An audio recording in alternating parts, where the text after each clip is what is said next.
Hey guys, Joe here. I'm here to finally give you my Dragon Ball Super review for episode 1. Um, I may or may not be doing this on a weekly basis, depending on. So I may as well fill you guys in. Basically, my laptop completely broke down. It was something wrong with the battery. The battery was going off, and the cooling fan got clogged or something.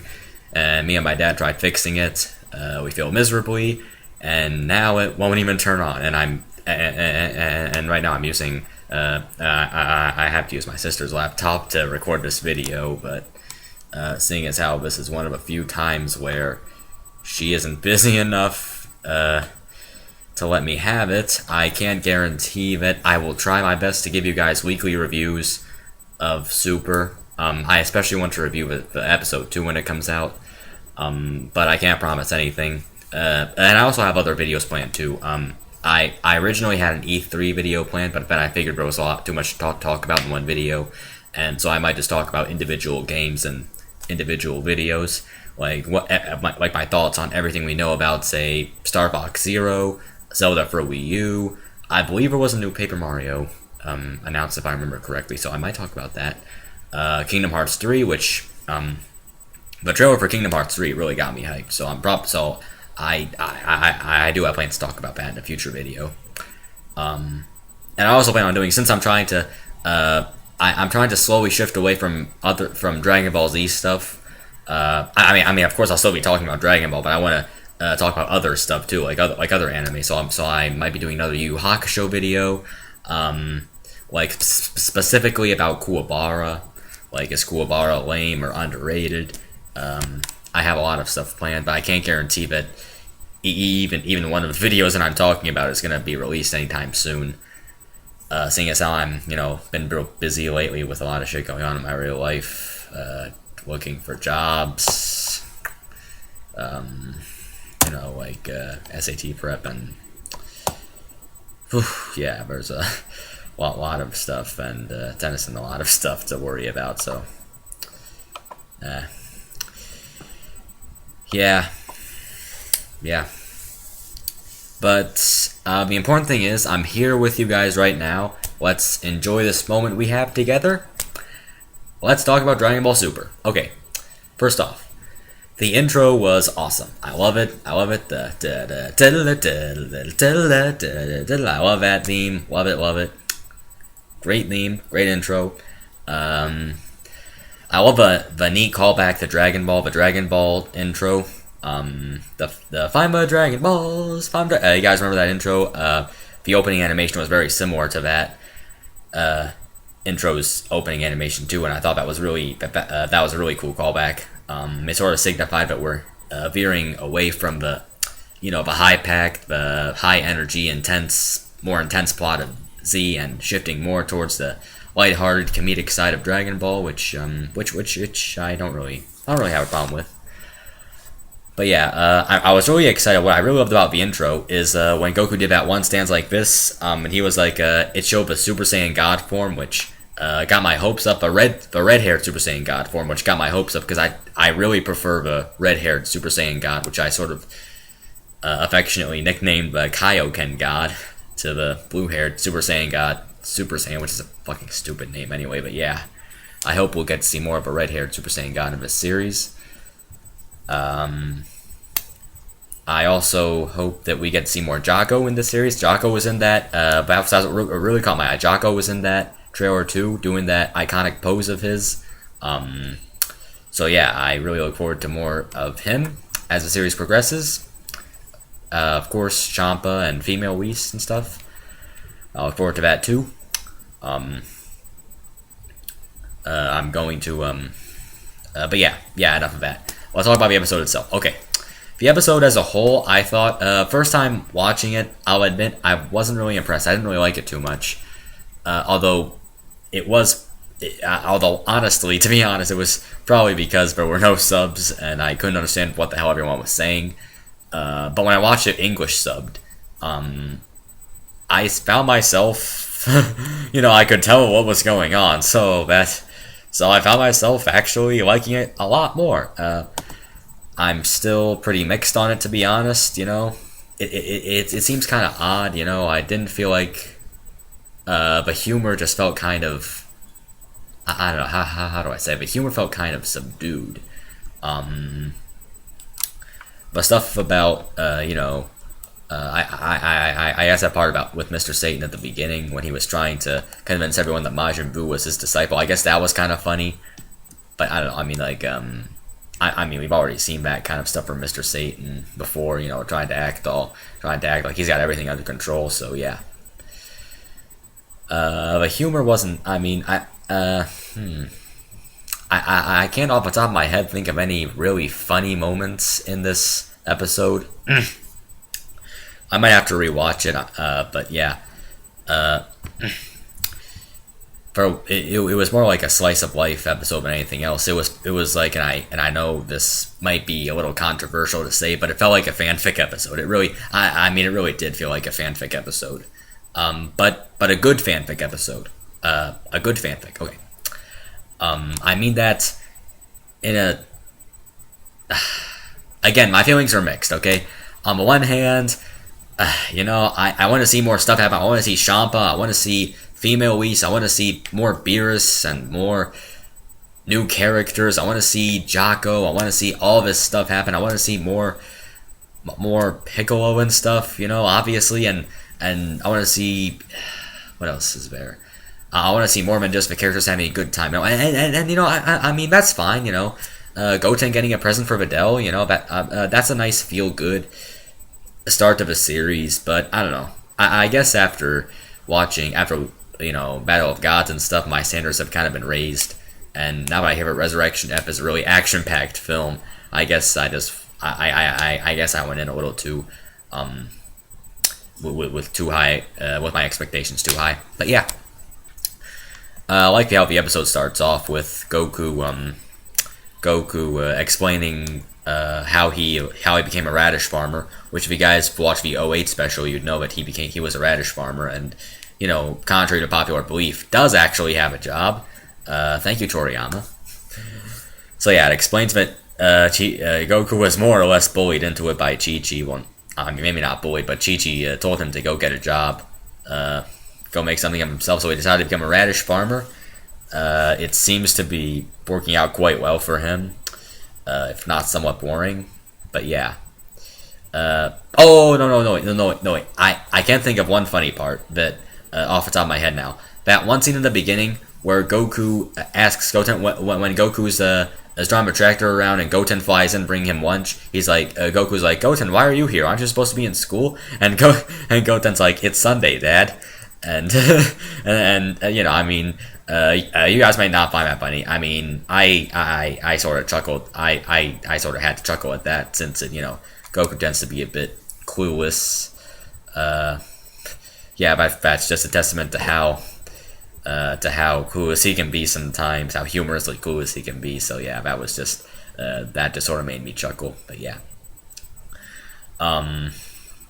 Yeah, after the whole thing with Goku and Goten and the tractor and Goten accidentally driving off into a cliff and Goku having to save him after all that, we see a scene of Beerus and Whis, which is one of the highlights of the episode, by the way.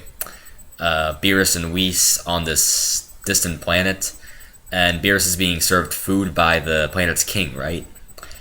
And I just love how, you know, maybe it's just the Beerus fanboy in me, but I love how everyone's so scared of him. You know, he's just so casual about it. He's just, you know, sipping on but whatever, that thing in the martini glass that he was served. He's just so casual about it. He was like, oh, you know, this is good, but it's too salty. Oh, I'll just enjoy half your planet this time. I just love how, you know, it's like I can't even call him a bad guy. It's just his job as god of destruction to destroy whenever he pleases. So I just love that about him. I love how casual Beerus is about destruction and stuff, and how terrified everyone was of him. One thing that sort of threw me off, though, was that how in Battle of Gods, and this episode takes place before Battle of Gods, if I remember correctly. And yet Beerus, in Battle of Gods, Whis explains that Beerus was asleep for 39 years before the events of a film. So it did kind of throw me off a little, It could be that they're rewriting the plot of a movie, which I'm okay with, but I mean, it didn't really bother me too much until I really thought about it. But that's just a minor thing, nothing worth thinking about too much, too heavily into. And then we see, after the Beerus and Whis scene, we see Mr. Satan being his usual hammy self. He goes on, and interestingly enough, but people in the background, he's speaking to a crowd of interviewers and news people. I don't know. Like, he's speaking to a crowd of people who just want to talk to him and ask him questions and stuff. And he's like really getting into it. He's like, "Oh yeah, everyone in the galaxy fears my name. They fear the name of Mr. Satan." And there's this montage of a galaxy and all the planets and stuff. And Mr. Satan is at the center of it. He's just exalting himself. I mean, that wasn't. I didn't find that funny per se, but it was nice to see him be his old hammy self. I just sort of enjoyed that. Interestingly, the two people in the background who were helping with the lighting and the camera and stuff, if you guys were paying attention, Coroni and Miss Pisa, those were the people who I found it interesting if they were in the background. I figured Toriyama would have forgotten about them by now, seeing as how after the Cell arc, we only saw them in one scene in the anime. I just thought that was interesting that they were even there. But yeah, I mean, if we get them, maybe we'll get Launchback. Nah, just kidding. Anyway, so yeah, versus that, the whole thing about Majin Buu. Majin Buu shows up. He says he's hungry, and the media is all freaked out. Well, not freaked out, but confused over him. And Mr. Satan covers up by claiming that Buu is his first disciple or something from outer space. Which I personally didn't find that really all that funny. He has a habit of covering up for shit like that. So yeah. But then he tries to get Buu something to eat. Tries to get some chocolate from the pantry, and a lot of food items just fall down on him. Yeah, I've seen that a lot before. Not really funny. Yeah. I've seen that kind of joke a lot before, where you open a door, and then a shit ton of stuff falls on you. I've seen that a lot. Not really funny, but yeah. Okay. Well, aside from that, Goten and... then we get to the meat of the plot, if you will, where Goten decides to get a present for Videl, and Trunks helps him out. They search through the stores and stuff, and they... In one scene, it looks like they're there's one funny scene where it looks like they rob a I think it was a jewelry store. That was pretty that was kind of funny. That was worth a few chuckles. I don't remember. I think it was like they go around saying this one's not big enough. This ring's not big enough. No, that ring's big enough. No, that ring is too big. And I think it's like people think they're trying to rob a store. I forget how that scene goes, but yeah. Well, I do know there was as they fly out, they knock off this guy's wig, which I just have a thing for that. That was kind of funny. But yeah, then they search through a cosmetics store. They look through they want to get some skin lotion for Videl, and then they hear an old man talk about how the hot springs have water would make good lotion. They go to the hot springs. And this is where a pretty weird part shows up. It was like there was this giant snake that just pops right out of nowhere and attacks them while they're trying to collect water from a hot spring. And then they seem to struggle with it, which I found odd. Like, they're Super Saiyans. Why would they struggle with a giant snake? I mean, that was kind of a stupid scene. Yeah, I could have known without the giant snake, but yeah. That was pretty dumb. But regardless, rest of the episode goes by pretty smoothly. There's this one scene, speaking of Videl and Gohan, there's this one scene that I thought was interesting. It was Gohan just got a new book, and he's talking about how it'll help him in his research and stuff. And he's talking with Videl, and they're just having a good, touchy-feely husband-wife moment. And Piccolo makes his first and only appearance in the entire episode, which is a shame in my opinion, because he deserves more screen time, obviously. But yeah, Piccolo, as we're walking and talking, Piccolo looks Piccolo stands on top of a tower, and he has his arms crossed. He has that always that badass sort of stern gaze on his face, and he's looking down at Gohan with what I think was like disapproval or something. It was odd. I thought like, well, why would Piccolo look at Gohan like that? And then I thought, well, maybe he's disappointed, but he didn't grow up to be a fighter. But then I thought, no, I mean, surely even Piccolo must know that Gohan never wanted to be a fighter. So yeah, but I did find myself wondering a lot why Piccolo looked at Gohan and Videl like that. That was just a really interesting scene. Maybe it's just because I'm a really huge Piccolo fan, but yeah, I just found that really interesting. I thought maybe Piccolo didn't approve of Gohan and Videl's relationship. Maybe Piccolo just, I don't know. Maybe Piccolo just, maybe he was upset with himself for not raising Gohan enough. It's not like he's his dad. It's just, yeah, I'm kind of looking too deeply into that one particular scene, but yeah, I just really like that scene. I could practically hear Piccolo's theme. I could practically hear Piccolo's theme playing in that scene. The Falconer theme, but one that goes like, that just. I just found that once. I saw that one scene was really neat, really nice. Sort of look into how Piccolo might have viewed Gohan and his relationship with Videl, maybe. Yeah. Moving on. So we've already covered that, and Goten and Trunks finally get the lotion for Videl. Goten gives it to her as a present. Videl tries it, realizes it's hot spring water, realizes it's water, but she smiles and she's impressed with it, or she pretends to be impressed with it anyway, I guess, just to make Goten happy. So yeah, that's a nice heartwarming moment between Goten and his sister-in-law. That was another nice touchy-feely moment.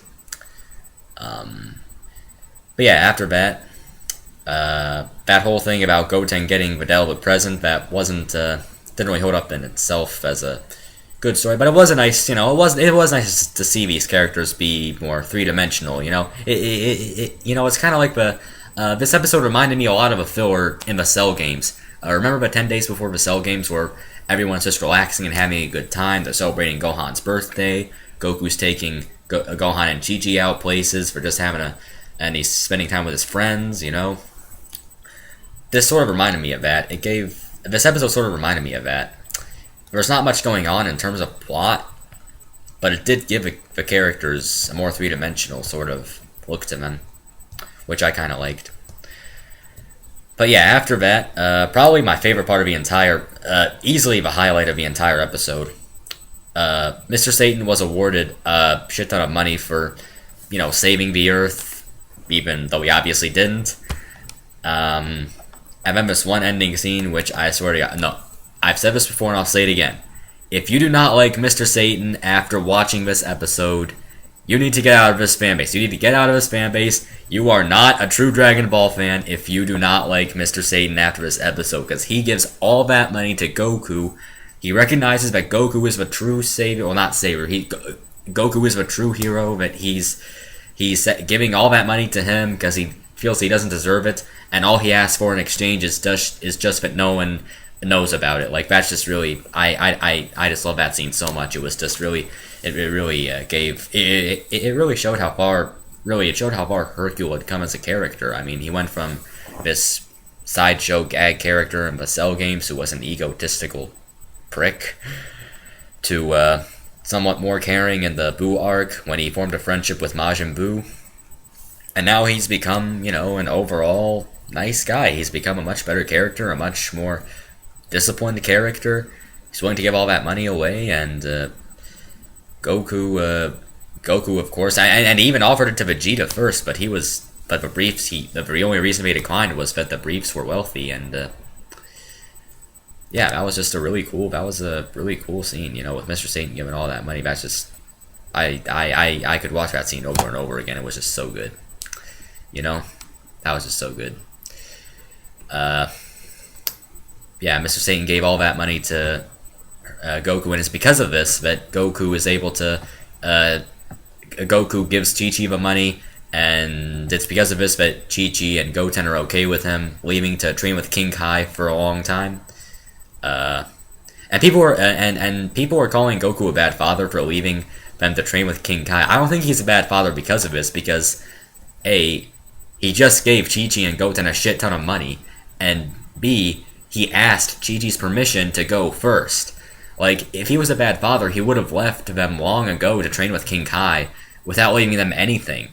But he left them a lot of money. I don't get why people are calling him a bad father because of that. That just really grates on my nerves, you know? So yeah, that was really neat that it's thanks to Mr. Satan that Goku gets to train more. I'm sure Goku was eternally grateful to him for that. I could just go on and on about that scene with Mr. Satan. I just love it so much. I love Mr. Satan so much, no homo. But yeah. And then there was this really dumb scene where Master Roshi just barges in unexpectedly, and he hears that Goku got like 100, I think it was 100,000 zenny, and he talks about how they could buy porn movies and stuff, which was odd since I thought it was I wondered who told Roshi about that to begin with. Mr. Satan told Goku to keep quiet. I wondered how he knew about that, but yeah. And then Chi-Chi kicks Roshi out of the house. I just thought that was a really stupid scene, to be honest, because it's like Roshi just barged in, just like a giant snake. Roshi just came in out of nowhere, and the comedy, it wasn't funny. It was terribly forced. That was a stupid scene after honestly a rather heartwarming moment. That just didn't. That scene didn't sit well with me. I didn't like that. But yeah, that's just about it. And then we and then after that we see the Supreme Kai and the Elder Kai talk about how, I forget, like they talk about an oncoming threat, and their dialogue in that scene implies that there's a lot of stuff that's going to be happening soon with the new guys with Champa and Beerus and Whis and everything. That there's going to be a lot of action coming soon, which I'm really looking forward to, by the way. But yeah. Those are pretty much my thoughts on this episode. Again, I might be doing a weekly reviews for every episode that comes out. I'll try to be more lighthearted and humorous with my reviews, but you know, it's pretty difficult for me to loosen up around the camera, to be honest. But yeah. Next episode, Vegeta and his family go on a trip. It looks promising so far, but you know, I want to see more characters get. I mean, no, see, if Gohan, Videl, and Goten, if the Sun family and the Briefs family get time to shine, I want to see other characters get time to shine too, like Piccolo, especially Piccolo. He got like one scene, like a few seconds out of this entire episode. Like, dude, like he needs to shine. He needs time to shine, man. Like, his character has been massively underrated by the fan base, and I really think that Super needs to revive his character like that. He doesn't have to become like as overpowered or something like that. He just needs a few episodes dedicated to himself, you know? It's just, I mean, God, you know, it's, I like to see, of course, I'm looking forward to seeing Jocko. I hear a revival of F is getting, remember having a revival of F arc too, so I hope the Ginyu Force comes back for that arc. Maybe, you know, I mean, you never know.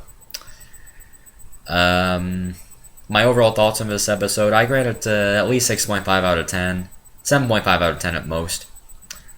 I may as well talk about the music was good. I really like the Sumitomo scores. It fit pretty well in my opinion. A lot of sub-fans I see, interestingly, don't really seem to like the brand new Sumitomo scores, which I find kind of odd. I really liked it. I love the Battle of Gods OSTs. I like the Resurrection F OSTs from what I heard, and I think it's probably because like it's the synth. It's like Sumitomo sounds to me a bit like Bruce Faulconer's music, and I know a lot of sub fans, they really are not very partial to the Falconer score, so it doesn't surprise me that they wouldn't like the brand new score here. But yeah, I really like that. I really like the score. It's good. It's that's probably just because I'm a big Falconer fan myself. But yeah, I really like the. I'm looking forward to hearing what else. I mean, the music didn't really get enough time to shine since not a lot of stuff happened in this episode. But yeah, you know, as time goes on, the music will get better. I think, as will the plot, to be honest. But yeah, I want to see the human characters get more limelight too. You know, maybe not so much Yamcha as much as Krillin and Tien, and especially Tien. You know, yeah, I want to see Launch again too. Like I said, Launch deserves to come back. Maybe some episodes dedicated to Roshi. Not so much Yajirobe, but yeah, you know, I'm looking forward to seeing how things pan out. Yeah, I don't have anything else to say. I liked this episode. It was okay. It had some. It wasn't perfect by any means, but it was good. You know, it was a nice start, nice, fresh, lighthearted start to a fresh series. Guys, tell me what you think. Comment, rate, subscribe. Tell me what you guys think. Did you like this episode? Did you not? We can discuss this as much as we want to. So yeah. With that, peace. Have a nice day.